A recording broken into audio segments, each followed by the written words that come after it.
pada pasien dengan efusi pleura. Definisi: efusi pleura adalah suatu keadaan di mana terdapat penumpukan cairan dalam rongga pleura berupa cairan jernih, yang mungkin merupakan transudat atau eksudat. Transudat berasal dari ultrafiltrasi membran dan mengandung protein yang rendah, sedangkan eksudat terbentuk dari sekresi aktif atau kebocoran membran dan mengandung protein yang tinggi atau dapat berupa darah atau pus. Etiologi: efusi pleura berbeda sesuai dengan penyakit yang mendasarinya, yang dapat berupa kondisi pulmonal maupun non-pulmonal. Etiologi efusi pleura juga diklarifikasikan berdasarkan jenis cairan transudat dan eksudat. Etiologi yang menyebabkan perubahan tekanan hidrostatik dan onkotik seperti penyakit jantung, kognitif, dan sindrom nefrotik akan menyebabkan efusi pleura transudat. Sebaliknya, etiologi yang menyebabkan inflamasi pleura atau penurunan drainase limfatik seperti infeksi paru dan keganasan akan menyebabkan efusi pleura eksudat. Tanda dan gejala. Yang pertama yaitu batuk kering, yang kedua sesak napas, yang ketiga cegukan, yang keempat nyeri dada terutama saat batuk dan bernafas, yang kelima yaitu sulit bernafas terutama saat terlentang. Komplikasinya yang pertama yaitu atelektasis, yang kedua sepsis, yang ketiga emfyema, yang keempat pneumothorax, yang kelima penebalan pleura dan munculnya jaringan perut di lapisan paru-paru. Penata laksanaannya yaitu yang pertama cisto, pemasangan kateter pada rongga pleura melalui sayatan kecil di dada. Yang kedua toraketensis, cara menusukkan jarum ke rongga dada untuk mengambil cairan berlebih guna meredakan gejala sesak nafas dan nyeri dada. Yang ketiga pleural drainage procedure, ini mirip dengan cisto tetapi kateter dipasang dalam jangka panjang. Yang keempat yaitu pleurodesis prosedur, penyuntikan zat pemicu peradangan seperti tau atau doxycycline ke rongga pleura. Yang kelima yaitu operasi. Operasi dilakukan dengan mengangkat jaringan pada rongga dada yang diduga menyebabkan efusi pleura.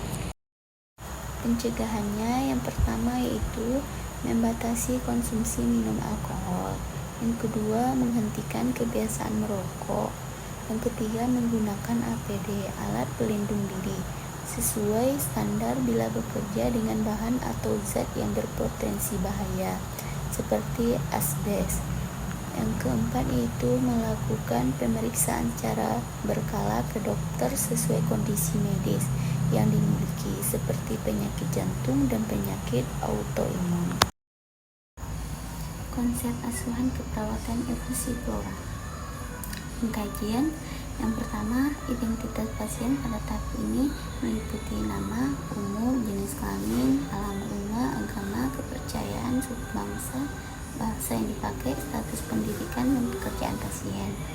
Yang kedua, keluhan utama biasanya pada pasien dengan efusi pleura didapatkan keluhan berupa sesak napas, rasa berat pada dada, nyeri pleuritik akibat iritasi pleura yang bersifat tajam dan terlokasi lir terutama pada saat batuk dan bernafas serta batuk non-produktif. Yang ketiga, riwayat penyakit. Sekarang pasien dengan efusi pleura biasanya akan diawali dengan adanya tanda-tanda seperti batuk, sesak nafas, nyeri pleuritik, rasa berat pada dada, berat badan menurun dan sebagainya. Yang keempat yaitu riwayat penyakit dahulu. Perlu ditanyakan apakah pasiennya pernah menderita penyakit seperti TBC, pneumonia, gagal jantung, trauma, asietas, dan sebagainya. Hal ini diperlukan untuk mengetahui kemungkinan adanya faktor predisposisi. Yang kelima yaitu riwayat penyakit keluarga. Perlu ditanyakan apakah ada anggota keluarga yang menderita penyakit yang disinyali sebagai penyebab efusi pleural seperti sial paru, asma, TB paru, dan lain sebagainya. Yang keenam yaitu riwayat psikososial, meliputi perasaan pasien terhadap penyakitnya, bagaimana cara mengatasinya, serta bagaimana perilaku pasien terhadap tindakannya yang dilakukan terhadap dirinya. Pengkajian pola fungsi. Yang pertama, pola persepsi dan tata laksana hidup sehat. Yang kedua, adanya tindakan medis dan perawat di rumah sakit mempengaruhi perubahan persepsi tentang kesehatan.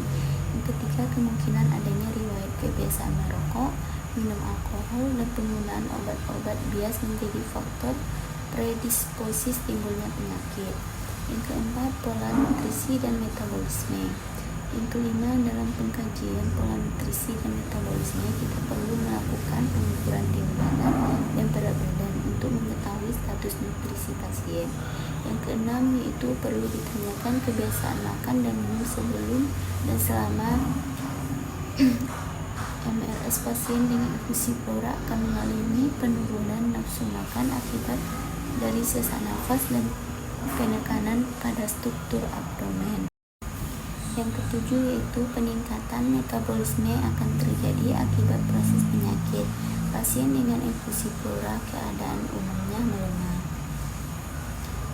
Yang kedua yaitu diagnosa keperawatan. Yang pertama, nyeri akut berhubungan dengan agen pencederaan fisiologis.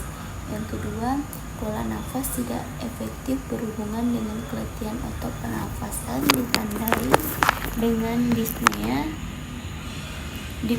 penggunaan otot bantu pernafasan cuping hidung.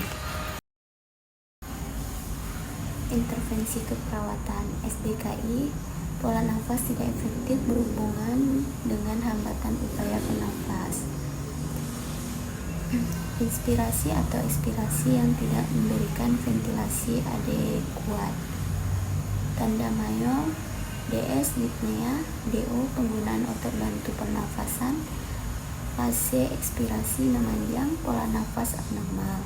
Tanda minor, DS ortopnea, DO pernafasan pulsed lip, pernafasan cuping hidung. Diameter torak anterior posterior meningkat, ventilasi semenit menurun, kapasitas vital menurun, tekanan ekspirasi menurun, tekanan inspirasi menurun, ekskursi dada berubah. Yang kedua yaitu nyeri akut berhubungan dengan agen pencederaan fisiologis. Tanda mayor, DS-nya mengeluh nyeri, DO-nya tampak meringis, bersikap protektif, gelisah, frekuensi nadi meningkat, sulit tidur.